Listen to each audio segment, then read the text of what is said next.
The SouthWest Chamber by Mary E. Wilkins Freeman and read by Christopher Halton. "That school teacher from Acton is coming today," said the elder Miss Gill, Sophia. "So she is," assented the younger Miss Gill, Amanda. "I have decided to put her in the SouthWest Chamber," said Sophia. Amanda looked at her sister with an expression of mingled doubt and terror. "You don't suppose she would—" she began hesitatingly.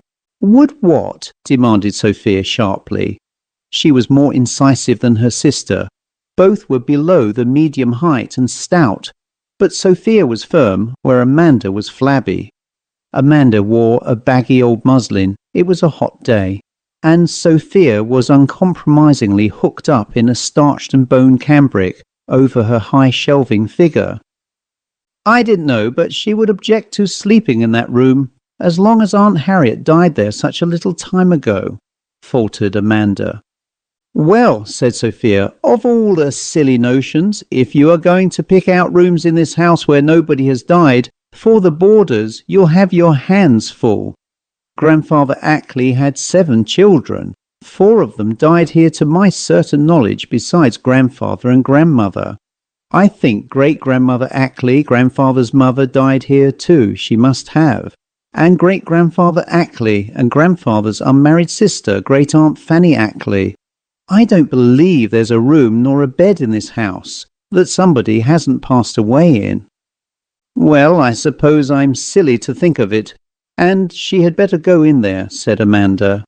"I know she had. The northeast room is small and hot, and she's stout and likely to feel the heat, and she's saved money and is able to board out summers.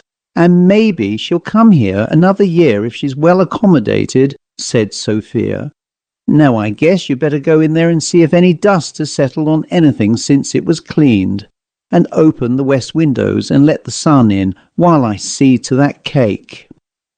Amanda went to her task in the SouthWest Chamber, while her sister stepped heavily down the back stairs on her way to the kitchen. "It seems to me you had better open the bed while you air and dust, then make it up again," she called back. "Yes, sister," Amanda answered shudderingly.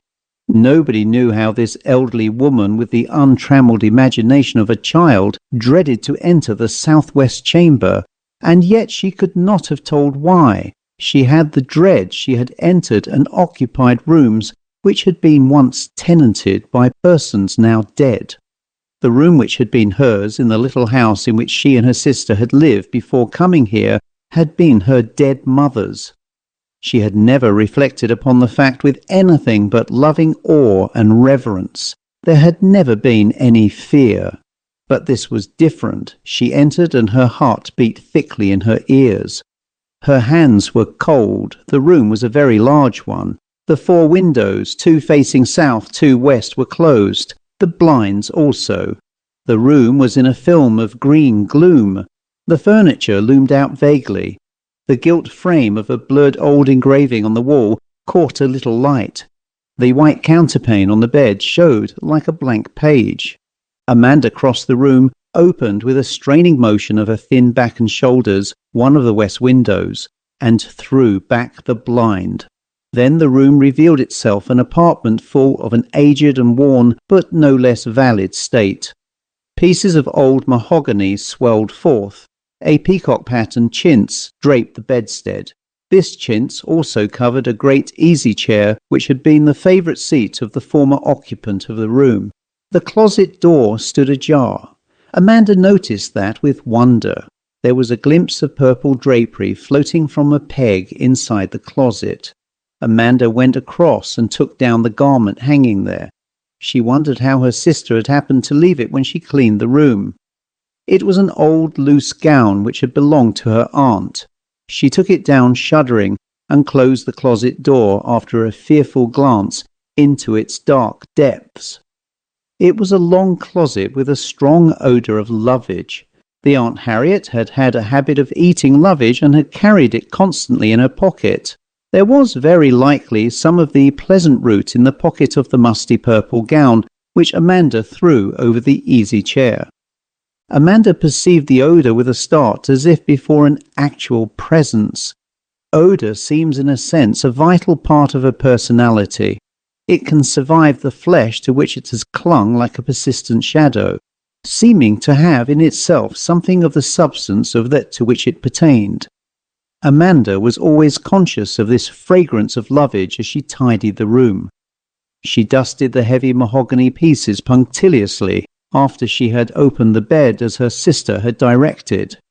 She spread fresh towels over the washstand and the bureau. She made the bed. Then she thought to take the purple gown from the easy chair and carry it to the garret and put it in the trunk with the other articles of the dead woman's wardrobe which had been packed away there. But the purple gown was not on the chair. Amanda Gill was not a woman of strong convictions even as to her own actions. She directly thought that possibly she had been mistaken and had not removed it from the closet. She glanced at the closet door and saw with surprise that it was open, and she had thought she had closed it, but she instantly was not sure of that. So she entered the closet and looked for the purple gown. It was not there. Amanda Gill went feebly out of the closet and looked at the easy chair again. The purple gown was not there. She looked wildly around the room. She went down on her trembling knees and peered under the bed. She opened the bureau drawers. She looked again in the closet. Then she stood in the middle of the floor and fairly wrung her hands. "What does it mean?" she said in a shocked whisper. She had certainly seen that loose purple gown of her dead Aunt Harriet's. There is a limit at which self-refutation must stop in any sane person. Amanda Gill had reached it. She knew that she had seen that purple gown in that closet. She knew that she had removed it and put it on the easy chair. She also knew that she had not taken it out of the room. She felt a curious sense of being inverted mentally. It was as if all her traditions and laws of life were on their heads. Never in her simple record had any garment not remained where she had placed it, unless removed by some palpable human agency. Then the thought occurred to her that possibly her sister Sophia might have entered the room unobserved while her back was turned and removed the dress. A sensation of relief came over her. Her blood seemed to flow back into its usual channels. The tension of her nerves relaxed. "How silly I am," she said aloud. She hurried out and downstairs into the kitchen where Sophia was making cake, stirring with splendid circular sweeps of a wooden spoon a creamy yellow mass. She looked up as her sister entered. "Have you got it done?" said she. "Yes," replied Amanda. Then she hesitated. A sudden terror overcame her. It did not seem as if it were at all probable that Sophia had left that foamy cake mixture a second to go to Aunt Harriet's chamber and remove that purple gown. "Well," said Sophia, "if you have got that done, I wish you would take hold and string those beans. The first thing we know, there won't be time to boil them for dinner." Amanda moved toward the pan of beans on the table. Then she looked at her sister. "Did you come up in Aunt Harriet's room while I was there?" she asked weakly. She knew while she asked what the answer would be. "Up in Aunt Harriet's room? Of course I didn't. I couldn't leave this cake without having it fall. You know that well enough. Why?" "Nothing," replied Amanda. Suddenly she realized that she could not tell her sister what had happened, for before the utter absurdity of the whole thing, her belief in her own reason quailed. She knew what Sophia would say if she told her. She could hear her. "Amanda Gill, have you gone stark staring mad?" She resolved that she would never tell Sophia. She dropped into a chair and began shelling the beans with nerveless fingers. Sophia looked at her curiously. "Amanda Gill, what on earth ails you?" she asked. "Nothing," replied Amanda. She bent her head very low over the green pods. "Yes, there is too. You are as white as a sheet, and your hands are shaking so you can hardly string those beans. I did think you had more sense, Amanda Gill." "I don't know what you mean, Sophia." "Yes, you do know what I mean too. You needn't pretend you don't. Why did you ask me if I'd been in that room? And why do you act so queer?" Amanda hesitated. She had been trained to truth. Then she lied. "I wondered if you'd noticed how it had leaked in on the paper over by the bureau, that last rain," said she. What makes you look so pale then? I don't know. I guess the heat sort of overcame me. I shouldn't think it could have been very hot in that room when it had been shut up so long, said Sophia. She was evidently not satisfied, but then the grocer came to the door and the matter dropped. For the next hour the two women were very busy. They kept no servant. When they had come into possession of this fine old place by the death of their aunt, it had seemed a doubtful blessing. There was not a cent with which to pay for repairs and taxes and insurance, except the $1,200 which they had obtained from the sale of the little house in which they had been born and lived all their lives. There had been a division in the old Ackley family years before. One of the daughters had married against her mother's wish and had been disinherited.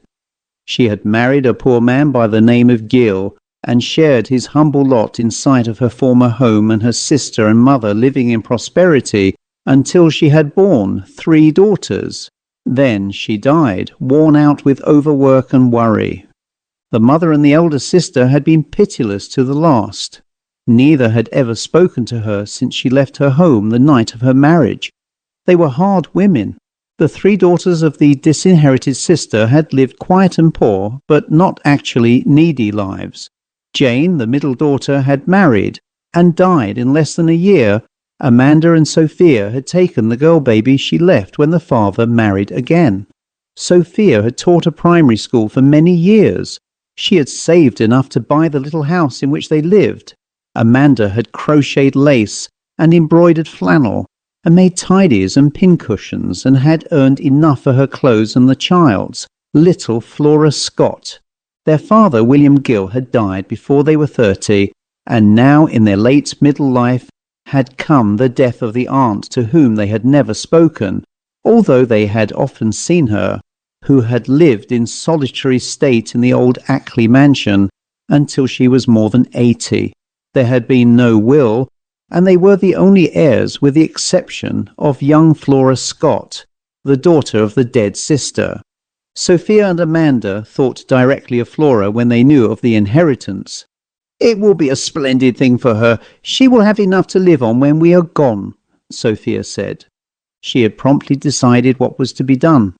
The small house was to be sold, and they were to move into the old Ackley house and take boarders to pay for its keeping. She scouted the idea of selling it. She had an enormous family pride.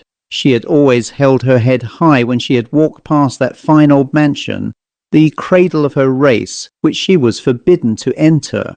She was unmoved when the lawyer who was advising her disclosed to her the fact that Harriet Ackley had used every cent of the Ackley money. "I realize that we have to work," said she, "but my sister and I have determined to keep the place." That was the end of the discussion. Sophia and Amanda Gill had been living in the old Ackley house a fortnight, and they had 3 boarders, an elderly widow with a comfortable income, a young Congregationalist clergyman, and the middle-aged single woman who had charge of the village library.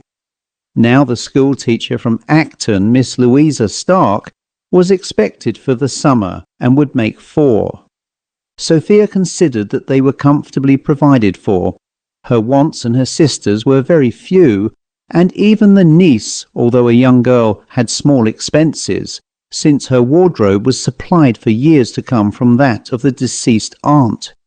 There was stored away in the garret of the Ackley house enough voluminous black silks and satins and bombazines to keep her clad in sombre richness for years to come.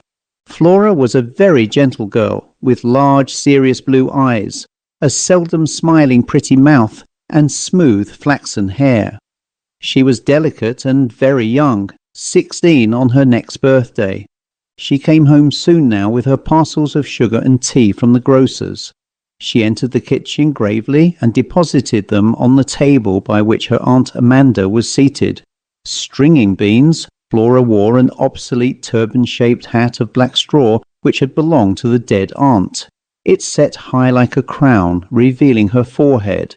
Her dress was an ancient purple and white print, too long and too large except over the chest, where it held her like a straight waistcoat. "You had better take off your hat, Flora," said Sophia. She turned suddenly to Amanda.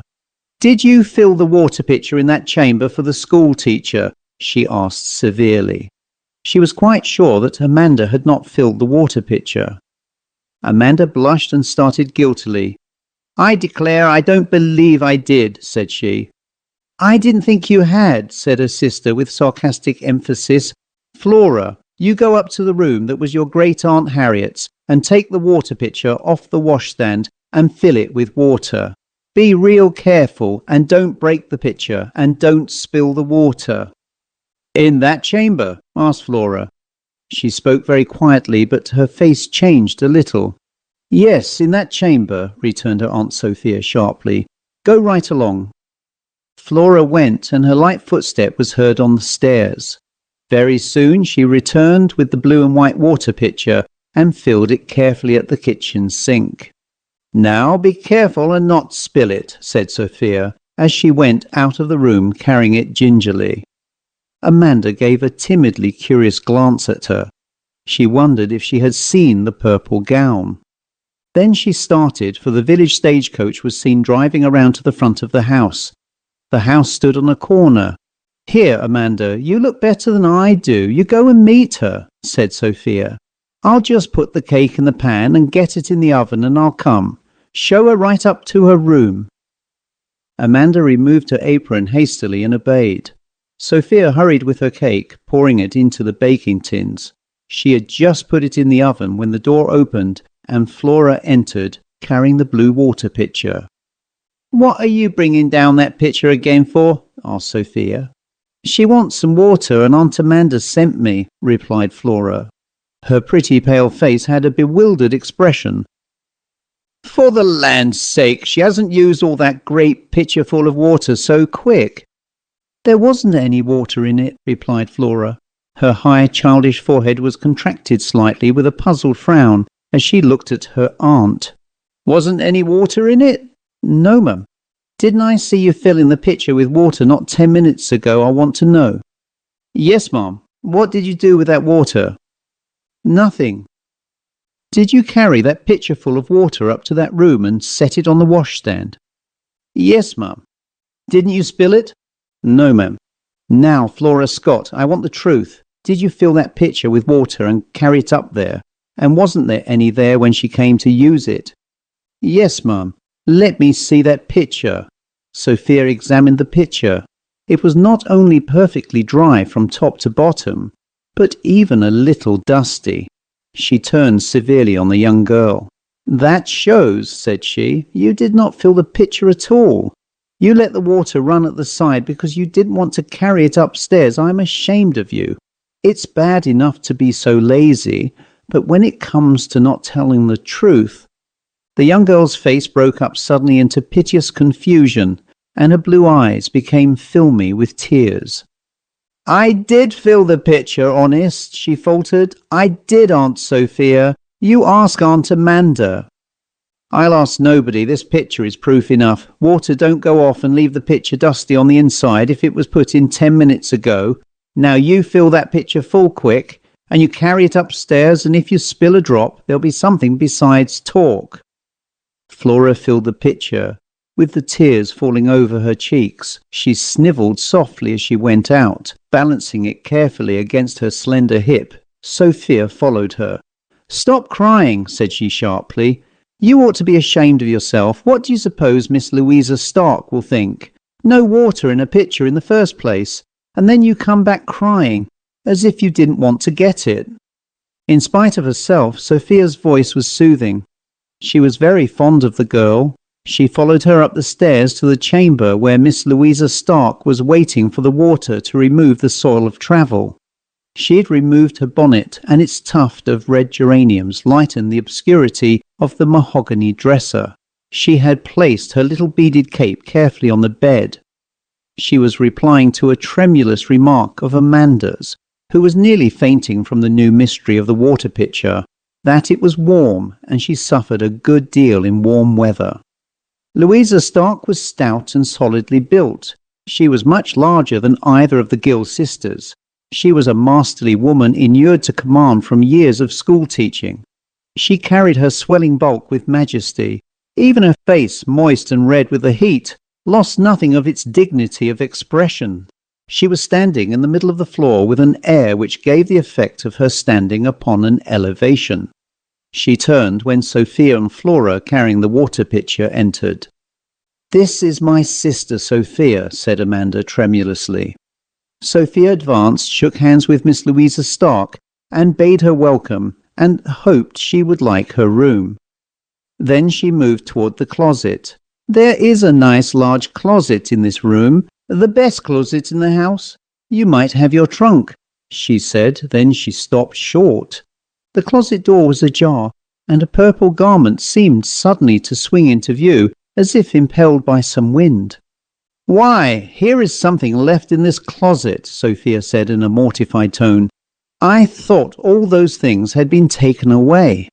She pulled down the garment with a jerk, and as she did so, Amanda passed her in a weak rush for the door.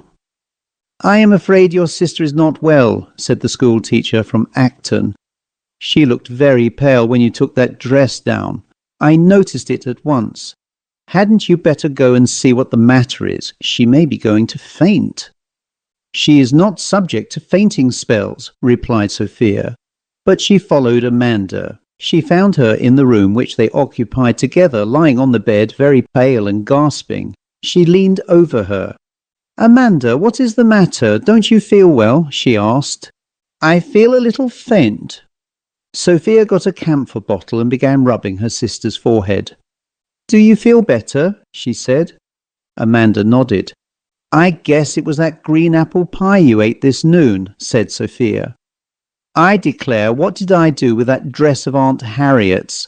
I guess if you feel better, I'll just run and get it and take it up garret. I'll stop in here again when I come down. You better lay still. Flora can bring you up a cup of tea. I wouldn't try to eat any supper."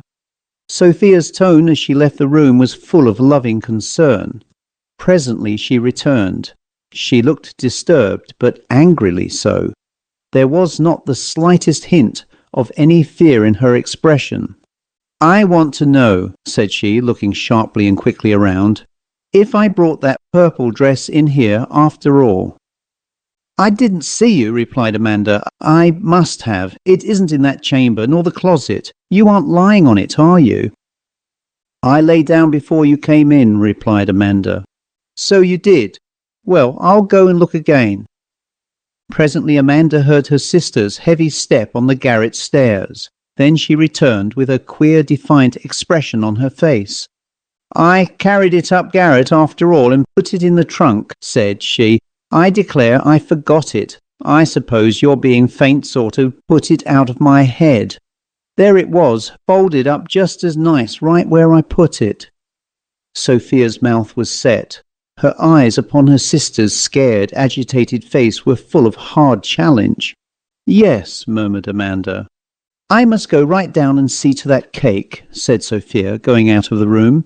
"If you don't feel well, you pound on the floor with the umbrella." Amanda looked after her. She knew that Sophia had not put that purple dress of her dead Aunt Harriet in the trunk in the garret. Meantime, Miss Louisa Stark was settling herself in the SouthWest chamber. She unpacked her trunk and hung her dresses carefully in the closet. She filled the bureau drawers with nicely folded linen and small articles of dress. She was a very punctilious woman. She put on a black India silk dress with purple flowers. She combed her greyish-blonde hair in smooth ridges back from her broad forehead. She pinned her lace at her throat with a brooch, very handsome, although somewhat obsolete. A bunch of pearl grapes on black onyx set in gold filigree.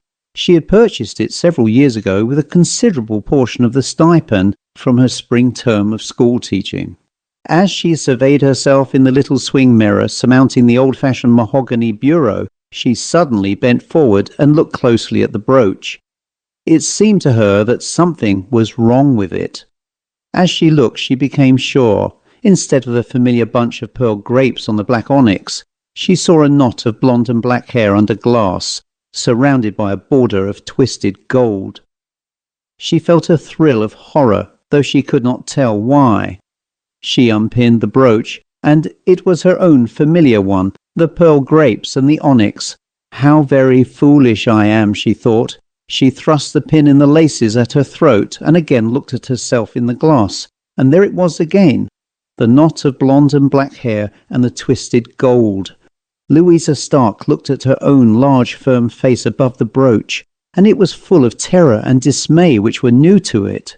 She straightway began to wonder if there could be anything wrong with her mind. She remembered that an aunt of her mother's had been insane. A sort of fury with herself possessed her. She stared at the brooch in the glass with eyes at once angry and terrified.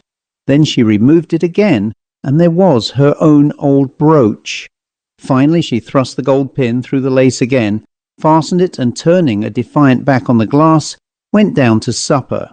At the supper table she met the other boarders, the elderly widow, the young clergyman, and the middle-aged librarian. She viewed the elderly widow with reserve, the clergyman with respect, the middle-aged librarian with suspicion. The latter wore a very youthful shirt-waist and her hair in a girlish fashion, which the school-teacher, who twisted hers severely from the straining roots at the nape of her neck to the small smooth coil at the top, condemned as straining after effects no longer hers by right. The librarian, who had a quick acridness of manner, addressed her, asking what room she had, and asked the second time in spite of the schoolteacher's evident reluctance to hear her. She even, since she sat next to her, nudged her familiarly in a rigid black silk side. "What room are you in, Miss Stark?" said she. "I am at a loss how to designate the room," replied Miss Stark stiffly. "Is it the big SouthWest room?" "It evidently faces in that direction," said Miss Stark. The librarian, whose name was Eliza Lippincott, turned abruptly to Miss Amanda Gill, over whose delicate face a curious colour, compounded of flush and pallor, was stealing. "What room did your aunt die in, Miss Amanda?" asked she abruptly. Amanda cast a terrified glance at her sister, who was serving a second plate of pudding for the minister. "That room," she replied feebly. "That's what I thought," said the librarian with a certain triumph. "I calculated that must be the room she died in, for it's the best room in the house, and you haven't put anybody in it before. Somehow the room that anybody has died in lately is generally the last room that anybody is put in. I suppose you are so strong-minded you don't object to sleeping in a room where anybody died a few weeks ago?" she inquired of Louisa Stark, with sharp eyes on her face. "No, I do not," replied Miss Stark with emphasis. "Nor in the same bed?" persisted Eliza Lippincott with a kittenish reflection. The young minister looked up from his pudding.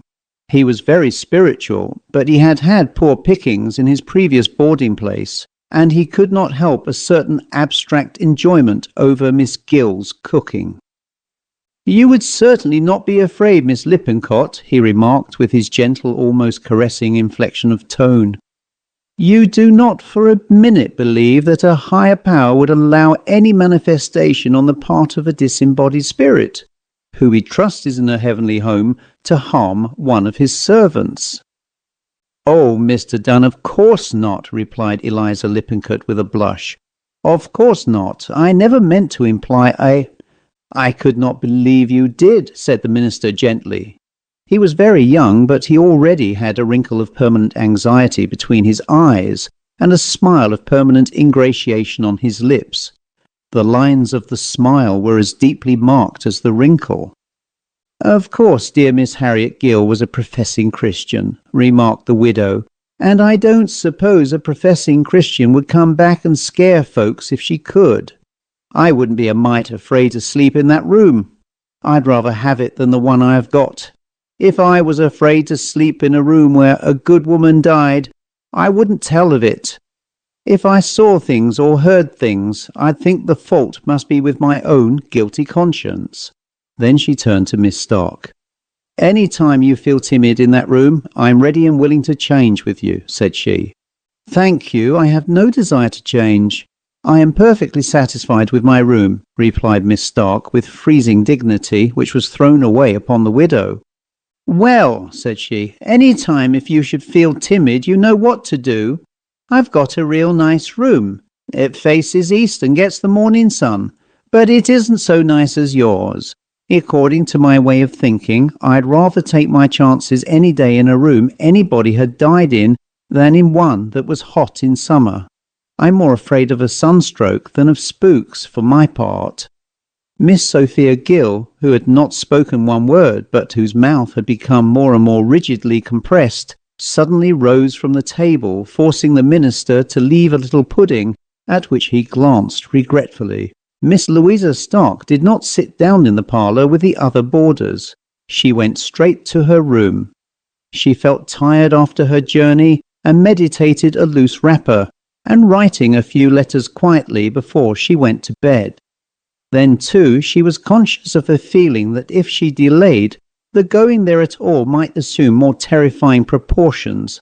She was full of defiance against herself and her own lurking weakness.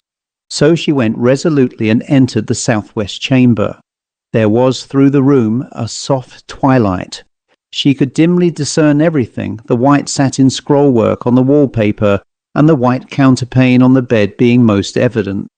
Consequently, both arrested her attention first. She saw against the wallpaper, directly facing the door, the waist of her best black satin dress hung over a picture. "That is very strange," she said to herself, and again a thrill of vague horror came over her. She knew, or thought she knew, that she had put that black satin dress waist away, nicely folded between towels in her trunk. She was very choice of her black satin dress. She took down the black waist and laid it on the bed preparatory to folding it, but when she attempted to do so, she discovered that the two sleeves were firmly sewed together. Louisa Stark stared at the sewed sleeves. "What does this mean?" she asked herself. She examined the sewing carefully. The stitches were small, and even and firm of black silk. She looked around the room. On the stand beside the bed was something which she had not noticed before, a little old-fashioned workbox with a picture of a little boy in a pinafore on the top. Beside this workbox lay, as if just laid down by the user, a spool of black silk, a pair of scissors, and a large steel thimble with a hole in the top. After an old style, Louisa stared at these, then at the sleeves of her dress. She moved toward the door. For a moment she thought that this was something legitimate about which she might demand information. Then she became doubtful. Suppose that workbox had been there all the time? Suppose she had forgotten? Suppose she herself had done this absurd thing? Or suppose that she had not? What was to hinder the others from thinking so? What was to hinder a doubt being cast upon her own memory and reasoning powers?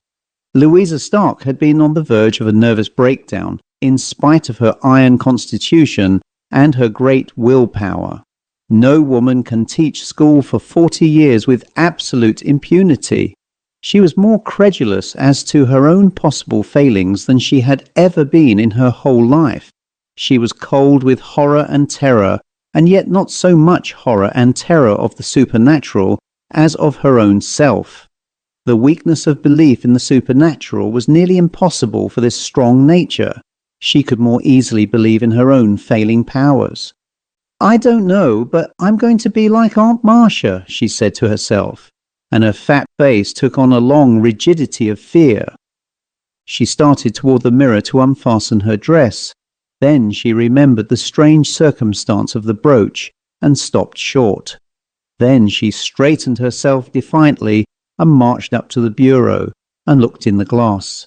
She saw reflected therein, fastening the lace at her throat, the old-fashioned thing of a large oval, a knot of fair and black hair under glass, set in a rim of twisted gold.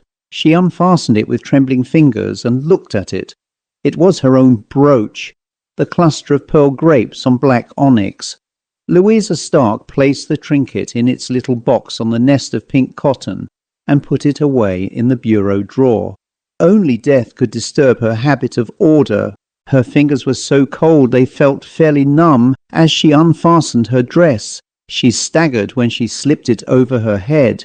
She went to the closet to hang it up and recoiled. A strong smell of lovage came in her nostrils. A purple gown near the door swung softly against her face, as if impelled by some wind from within. All the pegs were filled with garments not her own, mostly of sombre black, but there were some strange patterned silk things and satins. Suddenly Louisa Stark recovered her nerve. This, she told herself, was something distinctly tangible. Somebody had been taking liberties with her wardrobe.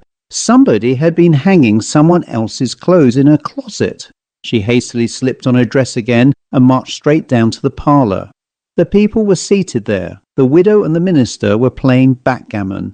The librarian was watching them. Miss Amanda Gill was mending beside the large lamp on the centre table. They all looked up with amazement as Louisa Stark entered. There was something strange in her expression.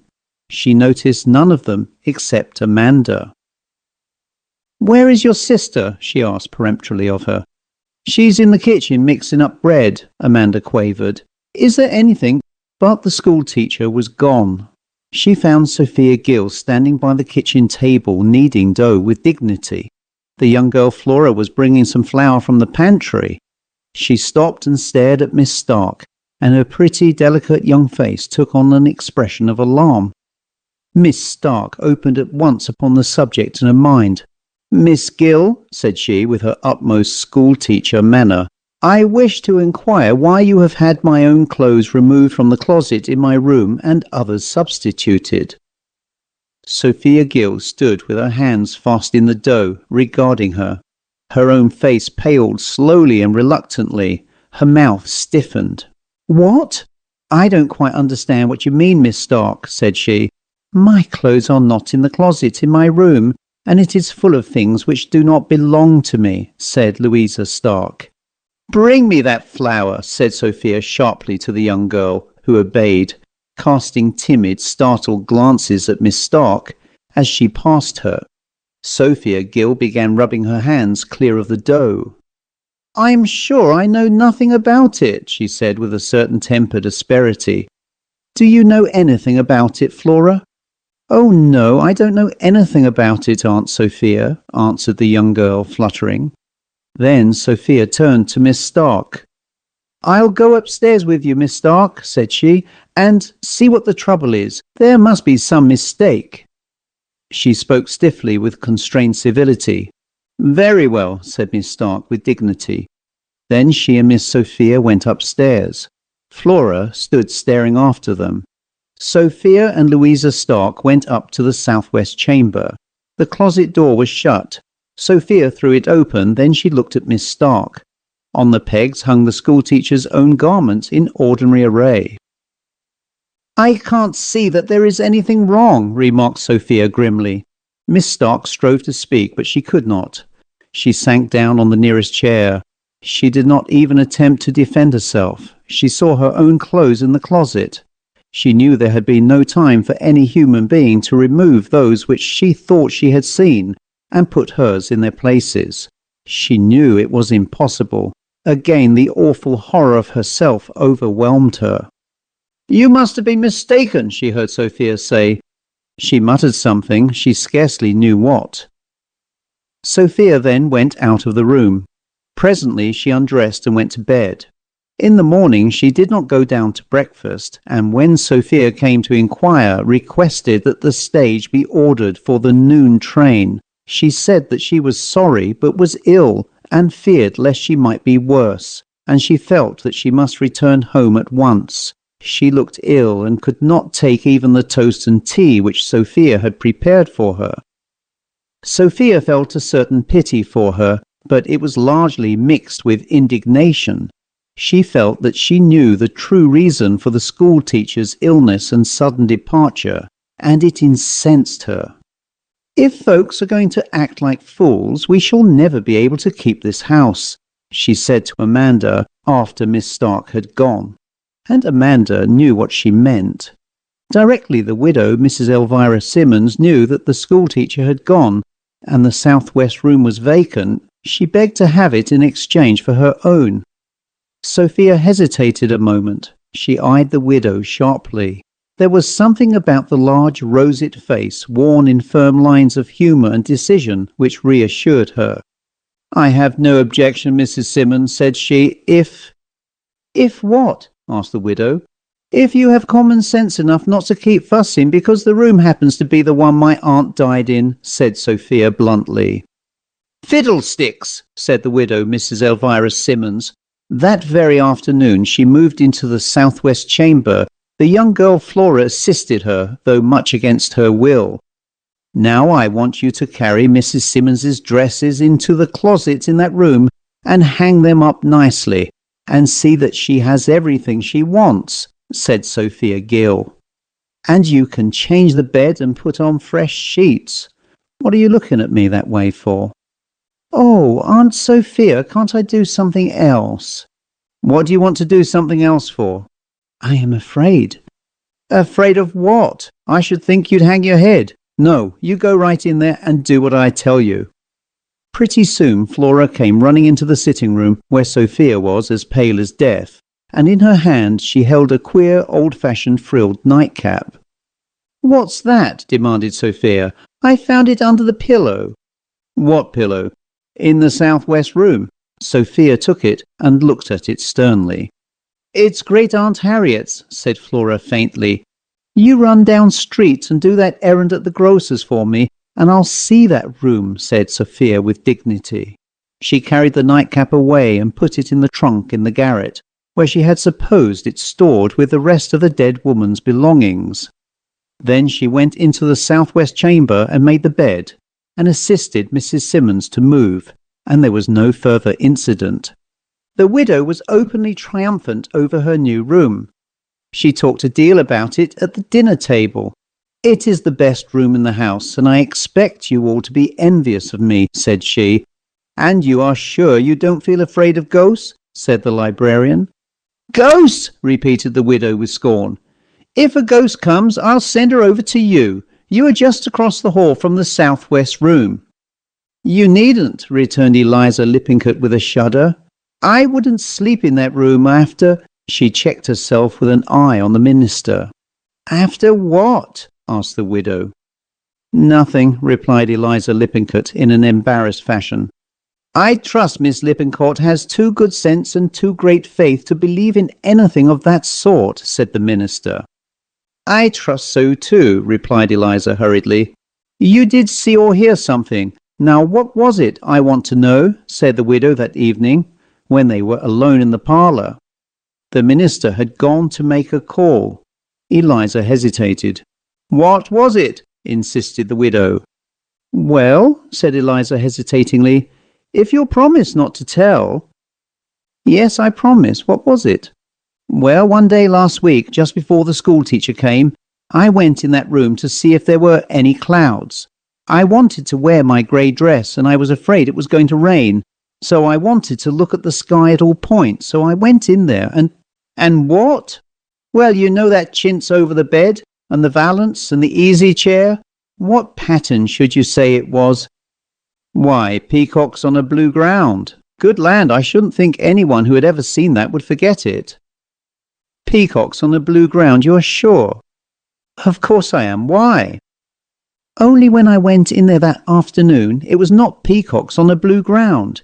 It was great red roses on a yellow ground. Why, what do you mean?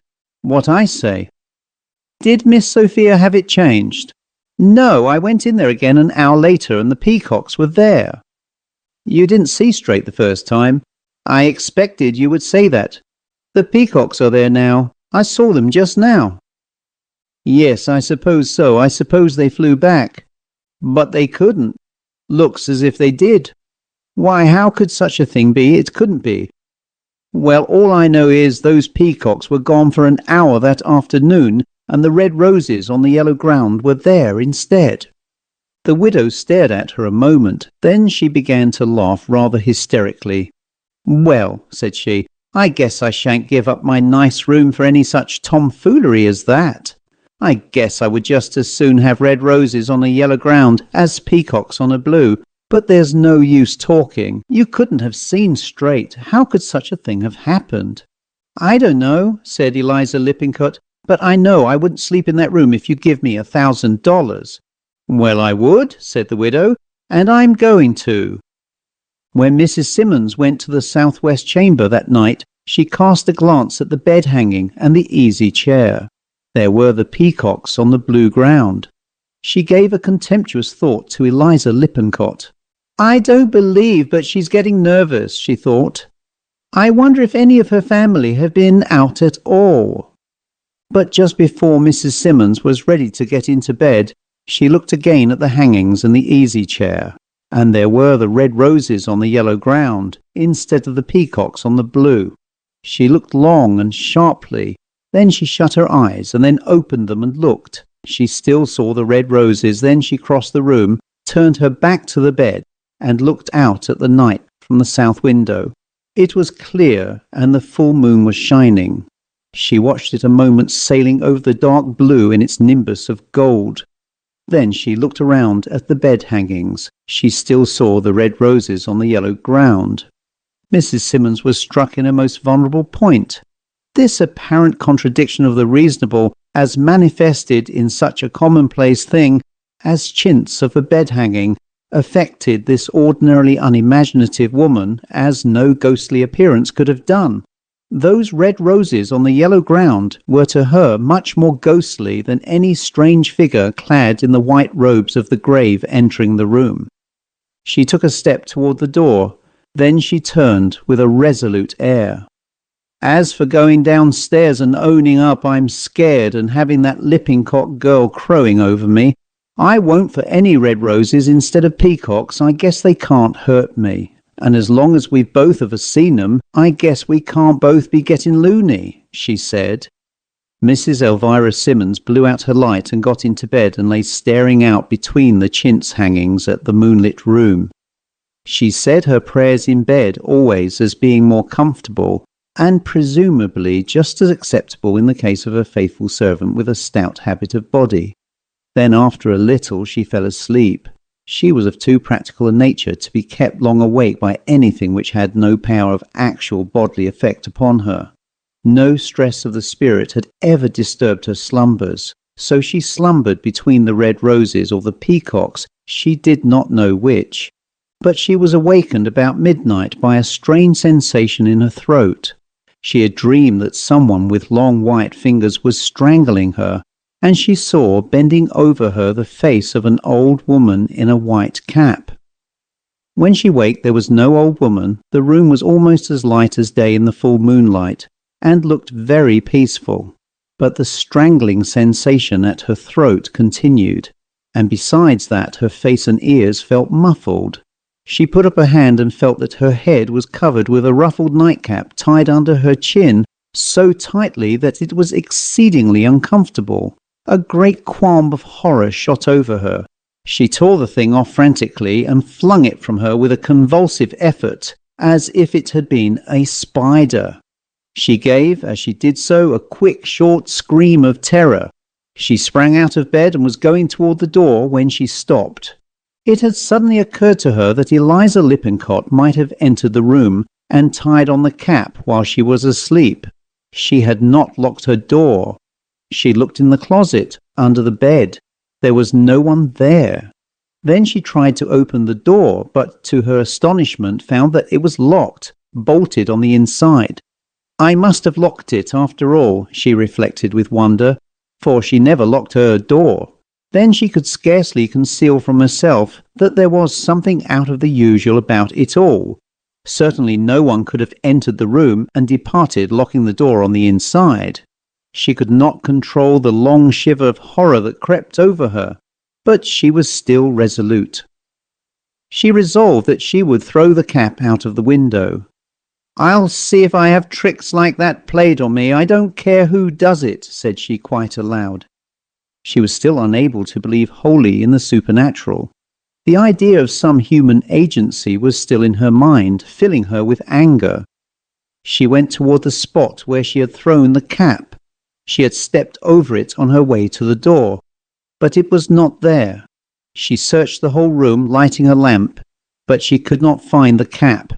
Finally she gave it up. She extinguished her lamp and went back to bed. She fell asleep again, to be again awakened in the same fashion.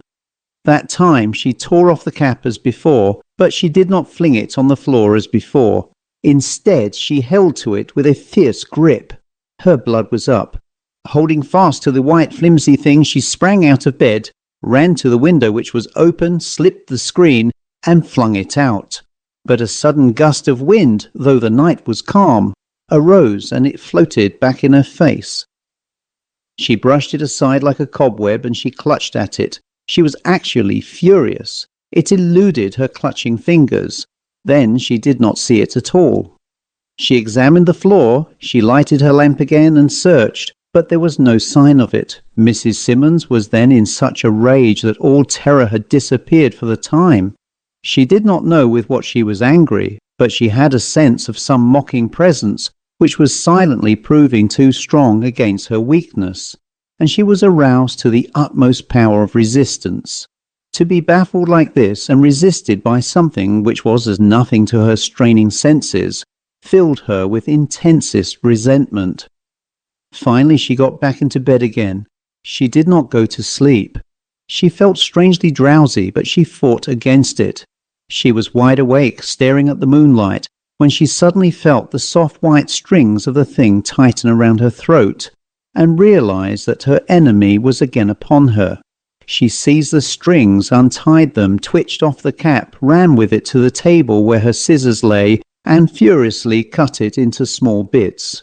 She cut and tore, feeling an insane fury of gratification. "There," said she quite aloud, "I guess I shan't have any more trouble with this old cap." She tossed the bits of muslin into a basket and went back to bed. Almost immediately she felt the soft strings tighten around her throat. Then at last she yielded, vanquished. This new refutal of all laws of reason by which she had learned, as it were, to spell her theory of life, was too much for her equilibrium. She pulled off the clinging strings feebly, drew the thing from her head, slid weakly out of bed, caught up her wrapper, and hastened out of the room. She went noiselessly along the hall to her own old room. She entered, got into her familiar bed, and lay there the rest of the night, shuddering and listening, and if she dozed, waking with a start at the feeling of the pressure upon her throat, to find that it was not there, yet still to be unable to shake off entirely the horror. When daylight came, she crept back to the SouthWest chamber and hurriedly got some clothes in which to dress herself. It took all her resolution to enter the room, but nothing unusual happened while she was there. She hastened back to her old chamber, dressed herself, and went down to breakfast with an imperturbable face. Her colour had not faded. When asked by Eliza Lippincott how she had slept, she replied with an appearance of calmness which was bewildering that she had not slept very well. She never did sleep very well in a new bed, and she thought she would go back to her old room. Eliza Lippincott was not deceived, however, neither were the Gill sisters nor the young girl Flora. Eliza Lippincott spoke out bluntly. "You needn't talk to me about sleeping well," said she. "I know something queer happened in that room last night by the way you act." They all looked at Mrs. Simmons inquiringly, the librarian with malicious curiosity and triumph, the minister with sad incredulity, Sophia Gill with fear and indignation, Amanda and the young girl with unmixed terror. The widow bore herself with dignity. "I saw nothing nor heard nothing which I trust could not have been accounted for in some rational manner," said she. "What was it?" persisted Eliza Lippincott. "I do not wish to discuss the matter any further," replied Mrs. Simmons shortly. Then she passed her plate for more creamed potato. She felt that she would die before she confessed to the ghastly absurdity of that nightcap, or to having been disturbed by the flight of peacocks off a blue field of chintz, after she had scoffed at the possibility of such a thing. She left the whole matter so vague that in a fashion she came off the mistress of the situation. She at all events impressed everybody by her coolness in the face of no one knew what nightly terror. After breakfast, with the assistance of Amanda and Flora, she moved back into her old room.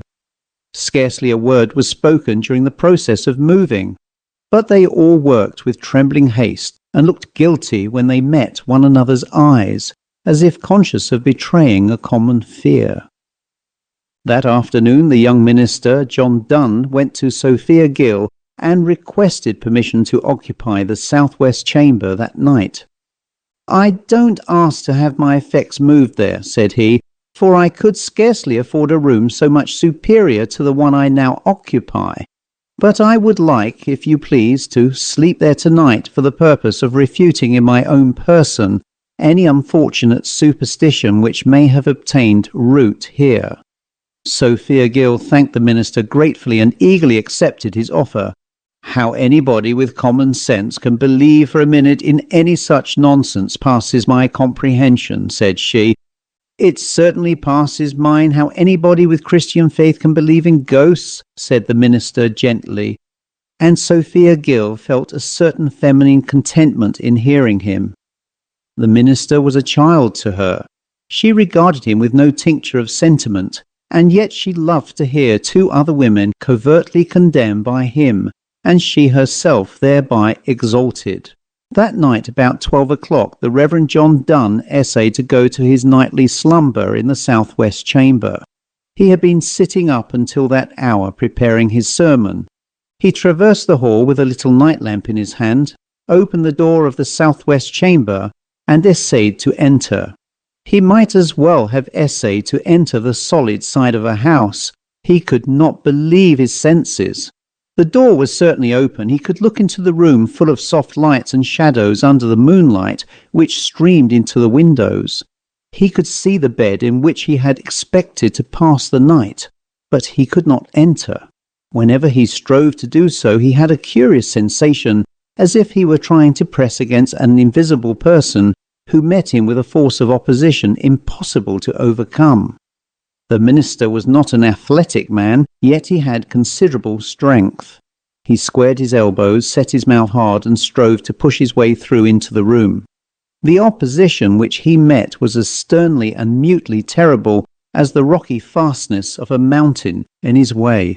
For a half hour John Donne, doubting, raging, overwhelmed with spiritual agony as to the state of his own soul rather than fear, strove to enter that southwest chamber. He was simply powerless against this uncanny obstacle. Finally, a great horror as of evil itself came over him. He was a nervous man and very young. He fairly fled to his own chamber and locked himself in like a terror-stricken girl. The next morning he went to Miss Gill and told her frankly what had happened, and begged her to say nothing about it, lest he should have injured the cause by the betrayal of such weakness, for he actually had come to believe that there was something wrong with the room. "What it is I know not, Miss Sophia," said he, "but I firmly believe, against my will, that there is in that room some accursed evil power at work, of which modern faith and modern science know nothing."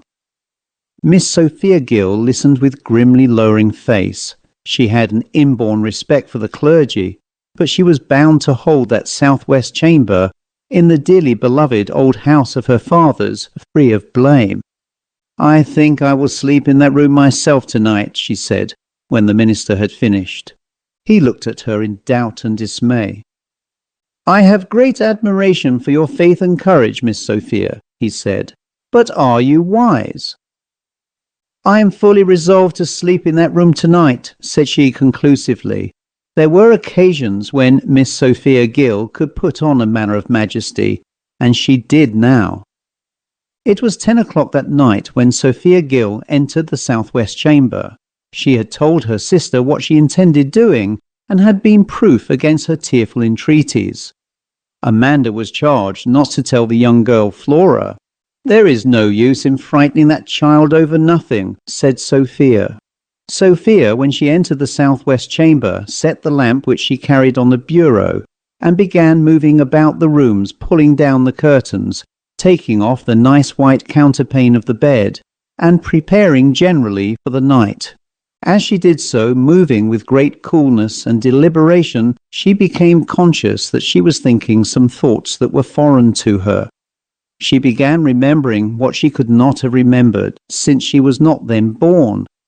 The trouble over her mother's marriage, the bitter opposition, the shutting the door upon her, the ostracizing her from heart and home. She became aware of a most singular sensation, as of bitter resentment herself, and not against the mother and sister who had so treated her own mother, but against her own mother. And then she became aware of a like bitterness extended to her own self. She felt malignant toward her mother as a young girl whom she remembered, though she could not have remembered, and she felt malignant toward her own self, and her sister Amanda, and Flora. Evil suggestions surged in her brain, suggestions which turned her heart to stone, and which still fascinated her. And all the time, by a sort of double consciousness, she knew that what she thought was strange, and not due to her own volition. She knew that she was thinking the thoughts of some other person, and she knew who. She felt herself possessed. But there was tremendous strength in the woman's nature. She had inherited strength for good and righteous self-assertion. From the evil strength of her ancestors, they had turned their own weapons against themselves. She made an effort which seemed almost mortal, but was conscious that the hideous thing was gone from her.